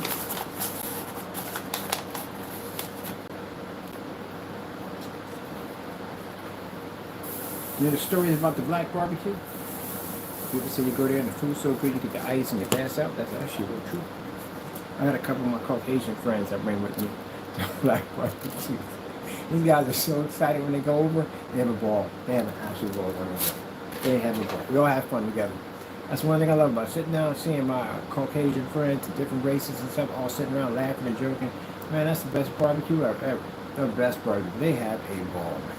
And they eat like there's no freaking tomorrow. They don't make much noise when they eat. That's like the truth. That food is good. But you know, not everybody can cook. It's true, because the first thing that I ask, and everybody does ask, if you're African American, you know what I'm talking about, you ask the question, when it comes to the side dishes, who made the side dishes? That's the real thing at the end of the day. The hardest thing if you're in a barbecue, a black barbecue at the end of the day, is the fact that who made the food. That's what, especially them side dishes who made the food. Now, if it's somebody at the end of the day that like Aunt Rib and making food, her ribs, and her ribs are signature, and everybody come there for them signature ribs. Man, ribs are freaking amazing. But then, you know, she gets sick and she can't make it anymore. And now that torch has been handed down to you, which is a freaking honor, but you better not mess it up. And it's kind of jacked up too, because you make them too good, then that's like disrespect. But if you make them not good enough, then that's disrespect. So good luck on you, because I never would have had the opportunity. When it pops, hey, then you go to cooking school. Don't even talk about it. We're not having this conversation. Move on. I'm just here to eat. That's it. That's it. I'm just here to eat. But yeah, I take my Caucasian brothers. I call my Caucasian brothers. I take them to barbecues. Like, yeah, you ever been to a black barbecue? He's like, no, I remember. I heard about them. He's never been to us. You want to go? I said, really? Yeah, come on. But my family's having a big get together. Besides, my family's all mixed anyway. They get there, they be shocked. They think I'll see a whole bunch of black people. Like, no, we got a half black, half Pakistan, half black, half Irish, half black, half Russian, half Dominican, half black, half Mexican, half black. Yeah. My family's all mixed. All mixed. Got everything in there. Everything. Half black, half Jamaican. We ain't got no Asians yet. I wish we would have some Asians. And I would love to have some Asian people in our family. Really would. I have Asian friends at the end of the day. But I have no Asian people in my family. That would be beautiful at the end of the day. We could literally do hands across America. The kids that came from from my brothers and sisters, man, it's beautiful to watch. Beautiful to watch. See? But man, I'm telling you, we need Asians. I got Asian friends, boy. We've been there crying. Funniest people ever on the road. We had a lot of fun. I accept all races. I come from a big mixed family. And mind you, my mother was a person who grew up in an era where basically segregation was a very big thing. She grew up in 1939. Well, she was born in 1939. But she grew up in an era where basically they had whites only signs just about everywhere. And when she went to school, she was not supposed to be there. You know, military was out there, army. Because black kids were going to school, she was spat on, all kinds of stuff. Yeah, called nigger, all kinds of things she was called. Now, she could have grew up a person who just hated white people, but she didn't. She's a woman, I've never seen anything like it. She's just a woman just engulfed by the Lord. That's what she is. She sees only people. She couldn't stand if we said color. Like I said, yeah, my buddy over there, it's my yellow brother. She hated that. She couldn't stand the N-word. She hated it. At the end of the day, she don't see color. As far as she's concerned, we're all clear. That's how she sees us. So she didn't get mad at the end of the day when a couple of my people married white people. We got a few white people in our family. She get mad about that. They all call her mom. She sees everybody as one person. We're all children of Christ. That's all she sees. So you guys have said some very nasty things about her, some nasty, very nasty things. She would have read those letters and she would have forgave you. That's the type of person she was. And God knew that she would forgive you. So you better hope at the other end that you get your act together, because you'll answer for that in the next life. But anyway, yeah, she's a very forgiving person. If the people I told you about, 'cause my mother helped a lot of people out, you know what I mean? She helped a lot of kids that were going through some really bad stuff. And those people now are grown adults and whatever. But yeah, if you had said that, man, you have no idea, man. Because I'm not that type of person. All I have to do is just pick up a phone call, point in a direction, and you're going to meet some people. I'm not that person. I let God handle it. That's God's job. That's what Satan wants me to do. When I saw that letter what Jamie wrote about my mom, I could have sat there and took that matter into my own hands. I could have made a phone call. We were smart to get that fence at the end of the day, man. These people at the end of the day would have took a truck and went through that sucker. Anything necessary, climb whatever. You said something about the mother at the end of the day. And that, they're not blood, but that's their mom. In the hood, when you got that person, whoever it may be, who cares who it is, you got that person who took care of you, had your back when your people didn't have your back, you would give your life for that person. That's a person you disrespected. Trying to be smart toward me. Now all I had to do was go on the phone and say blah, blah, blah, blah, blah. I know where you live at. That would have been easy. But then they've been allowing Satan to come into my life and entertain that thought. And what I did was I got on my knees and I prayed and gave it to God, because I knew that's what Satan wanted. Satan will use other people to try to take you out. And that's what they try to do with Jamie and all of them. Try to use other people to try to take me out. It's not going to happen at all, period. To you, message to you, and a message to the demons that you serve. Not going to happen.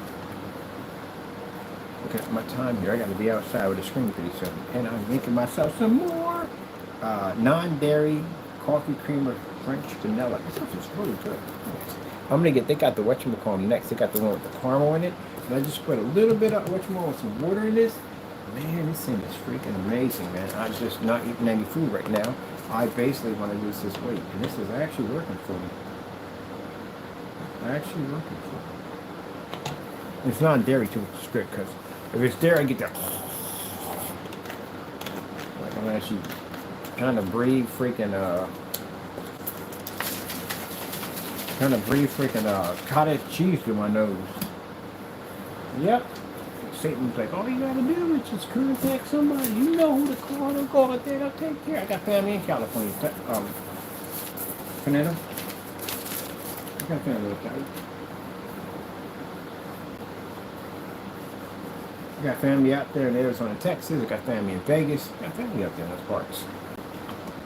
And you walking around, the devil making you think you're Mr. Big and Bad. You ain't anywhere near that, man. Because when I was out there doing all that dumb stuff out there, the devil made me think I was big and bad. And there were plenty of people in the neighborhood who could have taken me out so easy. It's not even funny. A lot of people could have easily taken me out that neighborhood. But I'm glad sometimes, Fernando, the Lord may be protecting you. How did we get blue on this? The Lord may be protecting you because he may have bigger plans for you. You never know. But I'll tell you one thing. Plans or not, everybody has a timeline when you have to leave the planet. And if you're thinking God is working out, God may work things through with you, you got to start it first. And if you do any fake stuff, Jamie, because you got a habit of saying nasty stuff to us and write on letters like God bless and stuff like that, act like you're a Christian today, don't do that, mess. Don't do that. When you do stuff like that, I'm like you being one of the people who basically took that cat of nine tails and hit Jesus in the back. Or like the people spit in his face, that's what you do. Don't do that nonsense, faking to be a Christian. Don't do that stuff. We all do wrong by Jesus, all of us. That's why the Christian, at the end of the day, can't get out of the sinful body he's in, and he hates it. A person who's not a sinner, you don't see it. You may feel sorry for things that you do, but you don't see it. You don't see how sinful your body is. Your body's cursed. Everything on this planet is cursed. It's cursed by death. We're all cursed. But when you become a Christian, it's far more painful. You know why? Because you want to serve God. You read about how the Lord did all that for you. And you owe Him. You can't pay Him back. That's what hurts. It's like every time you sin, it's like someone takes a knife and they stab you with it. Over and over again. That pain. They pull it in, they pick it back out. Put it in, they put it back out. And it hurts every single time. It's very painful. Because you realize that somebody gave up their life for you and you can't pay them back.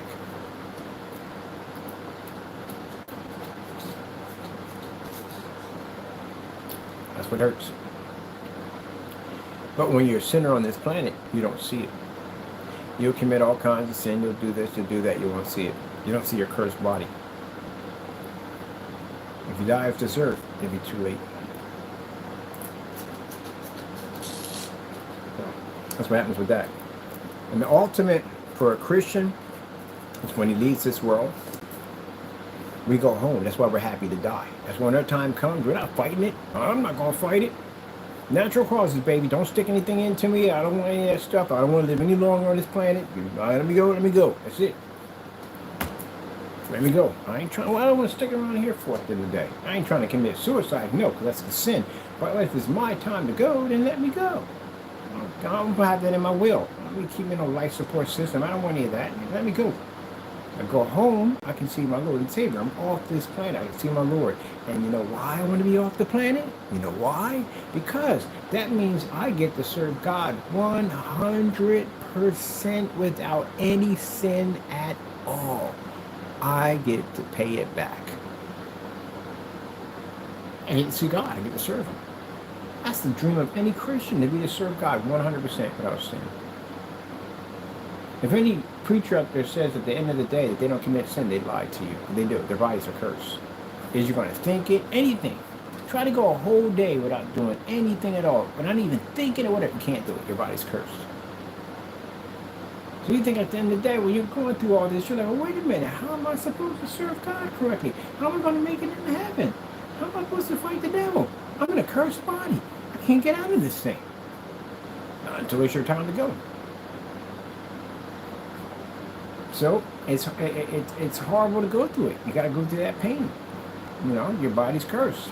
The Lord knows that you ask for forgiveness. He will forgive you. He'll forgive you over and over and over again, but then you'll mess up and you'll make a mistake, and He'll forgive you again. And you'll mess up and you'll make a mistake. He'll forgive you again. You go, oh man, I can't do this. This is crazy, man. Every time I turn around, I can't do the right thing. I turn around, I make a mistake here. I make a mistake there. I make a mistake there. But you acknowledge that you are making these mistakes. You acknowledge that you're trying to do better by God. You acknowledge this. Then a person who is going out and doing all this crime, sin, whatever, and they're not acknowledging any of it.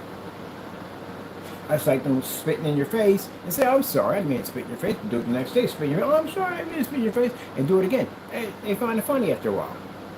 That a person does spit in your face and they go, oh my God, I can't believe this. And they try their hardest to never try to do this ever again.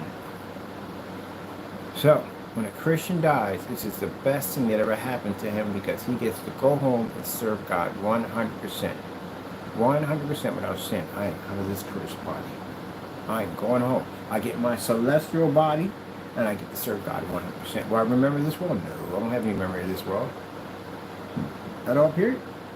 When your loved ones pass on, they go to heaven, they have no memory of this world. They don't even know you. You're of this world. They're not of this world. They're in heaven. They have no memory of you whatsoever. Because that would be depressing. Because he would come over and look over and see you suffering or whatever you're going through, and that would bring sadness again. They have no connections, only happiness for them in that world. When you die, if you make it there, then you will see their face, and you will experience the joy and happiness of seeing God. And if you don't, well then you won't see them ever again, and you will go to hell. And they will have nothing of it. If you want to hell, they won't know it. If you want your burning lake of fire, they won't know it. You don't exist.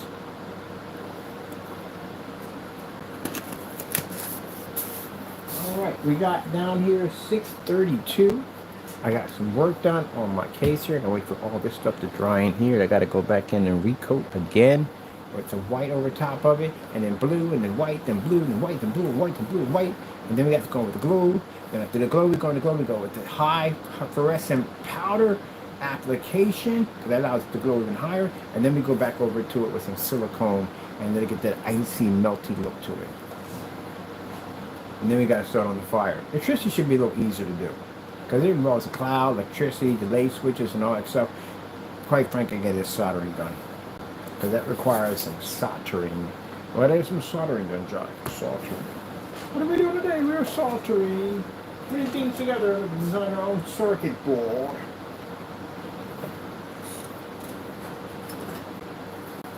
Let me put that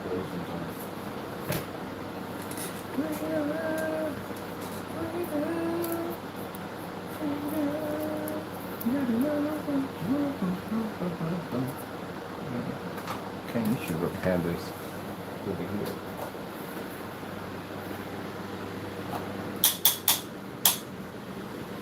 Some people may get depressed by what I said. You get depressed by it, so be careful about that. If we get depressed about hearing about the Lord, be careful about that. Because that means something else is messing with you. Something else is messing with you, just making you depressed about that. Because we're talking about the Lord's happiness. Happy, happy, happy, happy, happy, happy, happy. That's what's happiness about the Lord. If it makes you depressed, it makes you sad, it means something's wrong with you. If a person's talking about God and you want to leave and get out of it, that's the devil. The devil don't want to be around God. It's one thing you have to understand, people, that when I'm talking about Jesus and you leave, does that bother me at the end of the day? You say, oh, that's going to hurt. No, it doesn't bother me. I feel sad for you because I know what's making you leave. Satan makes you leave. Satan doesn't want to hear about God. He didn't even sit there and talk about how the Lord, he don't want to hear about God at all, period. That's why you know that if you have a problem, you can give it to God and the devil will run. Because the devil does not like God. So, if something popped up in your house, God forbid it never does, if something pops in your house, who are you going to for that? Can't call the police on that. That don't work. Who are you going to call? You're going to call God. That's who you're going to call, right? Because God is the only one that the devil is afraid of. That's who you're going to call him. But I'm here talking about the Lord, and you come running out like, oh, I want to hear it, I want to hear that. Well, yeah, if you popped up in your living room, now you want to talk about God. Okay, think about that one right there. You think about that one.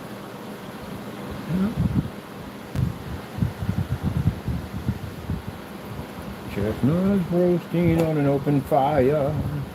Jack Frost nipping at your nose.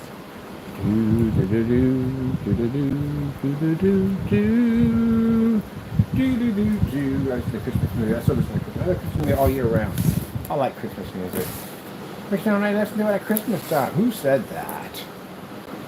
It's all year round. Merry Christmas to you. I'm gonna miss my mother on Christmas time. I am. But she's home. And that's all that matters to me. She is home and she is happy. We have her birthday party because her birthday's coming up pretty soon. We have a birthday party.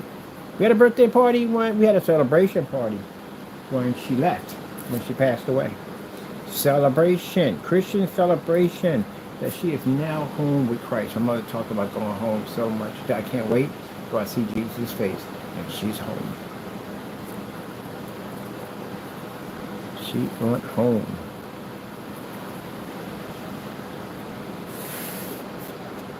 Some people don't want to leave because of great wealth. I mean, they don't want to leave because of great wealth, you know. They have established great wealth on the earth, and they don't want to leave. They try to stay young forever. Go to different countries and stuff and try to figure out all different kinds of remedies. Try to stay young forever. You can't stop time. No matter how many plastic surgeries you get, you'll never stop it. It'll just keep raging on non-stop. And you can't stop it. And you agree on, you know, that plastic surgery done, and you figure you're making yourself look younger, and you look younger, you exercise, and You got to exercise, you got to take care of yourself if you don't. Gluttony is actually a sin, by the way. You don't know that. Overeating is a sin. It's called gluttony. Yeah.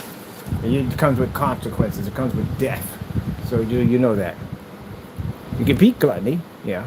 But the thing about it is, too, that if you could discover, you get diabetes because you're overweight, diabetes doesn't go anywhere. Unfortunately, it just stays with you. And that's just something you have to manage and deal with. But other than that, they got ways of controlling diabetes. When I was coming, they had diabetes. It almost seemed like having a death sentence. But now they got a way to control that. I heard pregnant women get diabetes sometimes too. I thought that was kind of interesting. You know what I mean? But remind you, the curse on Eve, that women will bear their children in pain. And the whole period thing, that's in part of it too, by the way.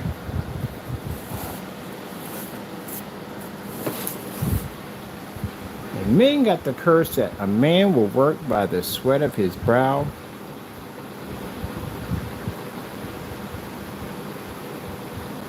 In order to earn his money, he has to work by the sweat of his brow.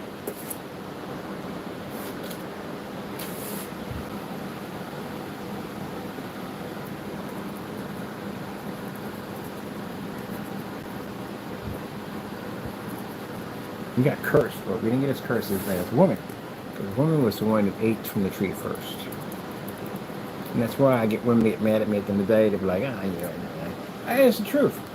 Some of you guys can't be satisfied. And I say all women. You can't say all women. You can't say that. It's not true.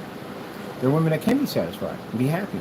But then you meet some of them that, that boat there, and that can't be satisfied. And then you can't be satisfied. Like, man, you can give them the world, and they still won't be satisfied. Yeah, it come from that tree era. They basically had everything they wanted, and they just ate from the tree. And it just happened to be woman. And then when a woman gets mad at you and says at the end of the day that, well, hey, so-and-so and so, and you look at her and like, hey, if it weren't for my existence, you wouldn't be here, which is actually true to the ladies out there. And if it wasn't for man's existence, you wouldn't be here. Actually, man was here first before you. Now, does man have more? Does have, and boy, this is going to hit the fan, man. This is going to be heavy. Man does have some authority over you. They do. Now, are you slave to man? No, not in any way whatsoever, because there are consequences for man also, too, if he's not loyal to his lady, vice versa. So, yeah. But, technically, your name itself explains it all. You're woman. You're made from man. So, basically, you're made with one rib. You're made from the rib of a man. That's why you have one rib extra to the man. Because our rib wanted to make you. That's why your name is woman. That's why somebody one day, man, they want it all from me. Like, hey, you're not talking about that. Like, okay, I'm going to let you deal with all that, and I'm just going to go over here, because I'm not going to engage in that. Because it's true.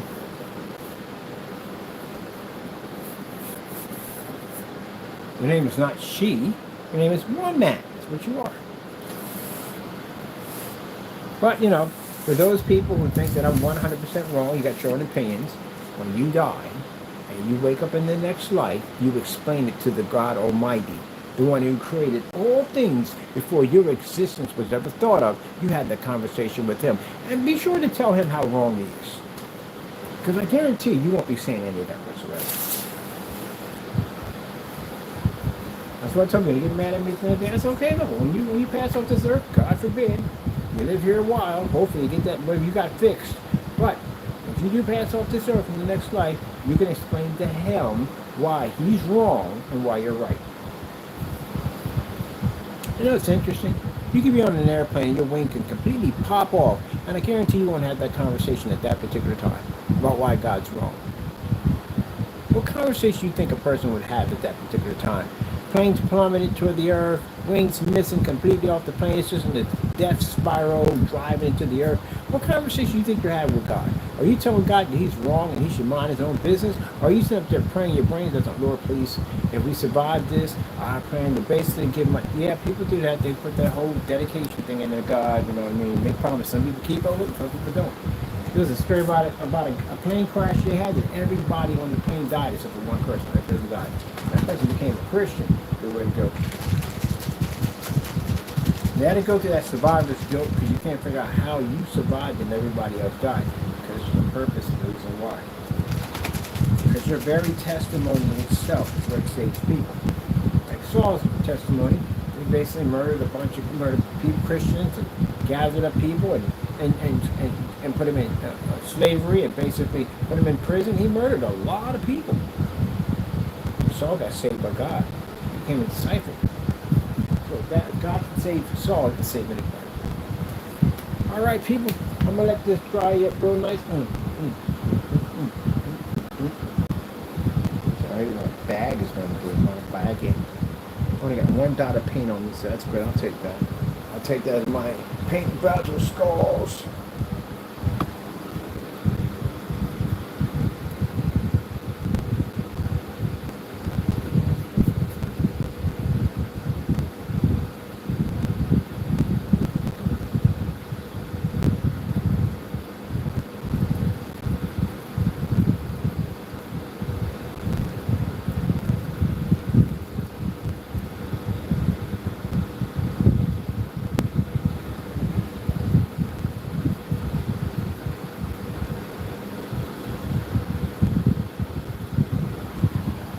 Mr. Heat Miser, whatever I touch.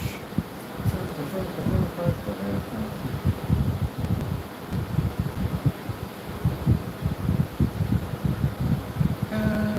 Heat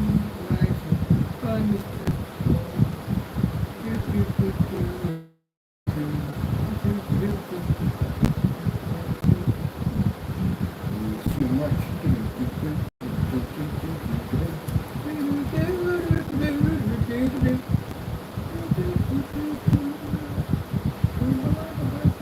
Need some icicles, some fake icicles. This thing doesn't look super real, super real. So we got electricity, cold, and heat.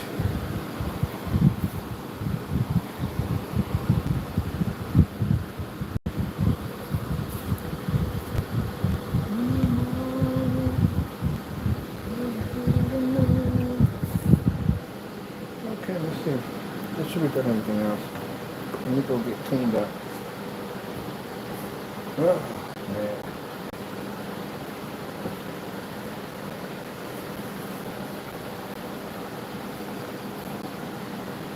You know, it's funny, as I'm sitting there talking about God, the devil's sitting there telling me, don't tell him that. If you tell him that, people will buy from you. Say, get away from me. Everything I have comes from God. Everything comes from God. Anyone who feels that they don't want to buy from me because I talk about Jesus, then it's not meant to be. I don't want that type of business. I don't. If you don't respect and love the Lord, then no, I don't want to be doing business with you. If what I say about Jesus turns you off, then I know. I don't want to be having doing any business with you. You serve the devil. Now, when people sit there and say, oh, you call me a devil worshiper, that's type where you are. Because you don't want nothing to do with Jesus. You want to continue to go out there and commit sin and do what you want to do. And the reason why you don't want to talk about the Lord because it conflicts with the sin you're committing on the earth. That's why. So that means if you're not worshiping God, who else are you worshiping? That means you'll be worshiping Satan.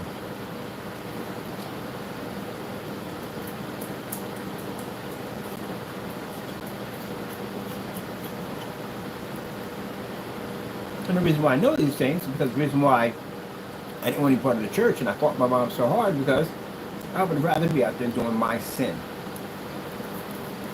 That means I was serving the devil, because I definitely wasn't serving God. And there's no in between. It's just the devil and God, and that's it. If you're not serving God, you're serving the devil.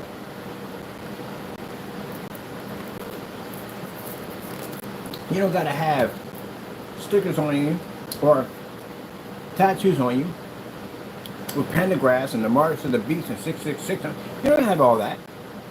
The fact that you live in this world and you put the things of this world first before God, or the fact that anytime someone talks about Jesus and you run and you don't want to hear it, guess who runs too? The devil runs. Like I said, common sense is common sense. If the devil walks in your house, you're not going to be calling the police, and nobody can stop that thing at the end of the day. You're going to have to call Jesus to do that one.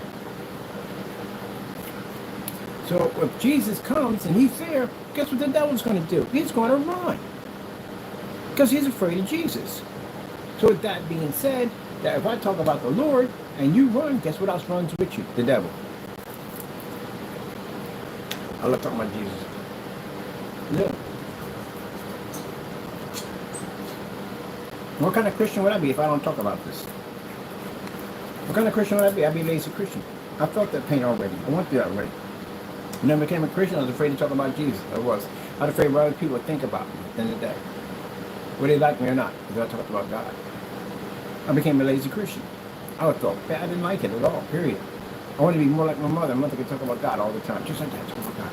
I want to be that way. I want to be that person. I want to pass out God love you track. I want to be on the corner of the bullhorn. I want to be that person at the end of the day. But I couldn't be it. So I let the devil get in my head and tell me that people would laugh at me, this, that, and the other.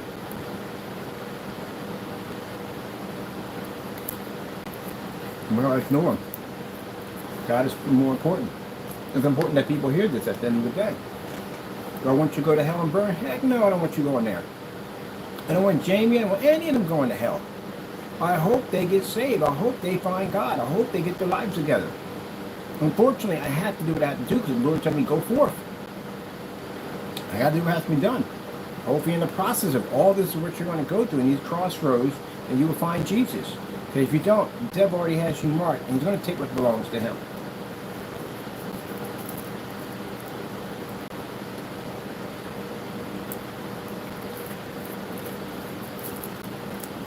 Alright, that being said, I'm going to get this thing dried up. Oh, I'm in the wrong direction for this one.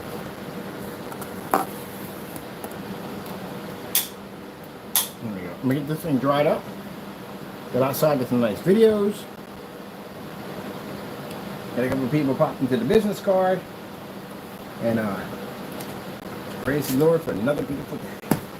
Gotta go, people. God bless. And no, this video is not going anywhere, and I can't make it go anywhere because, again, I got to talk more about the Lord in my videos, and that's what I'm going to start doing. I'm going to do my PC builds. I'm going to talk and praise about the Lord and do PC builds. If you want to listen, listen. If you don't, do it. I hope you do come and listen because, again, you need to find Jesus. You really do. If you don't, God forbid, like I said, no one is meant to be on this earth forever. You're going to be saved before that happens. Gotta go. God bless.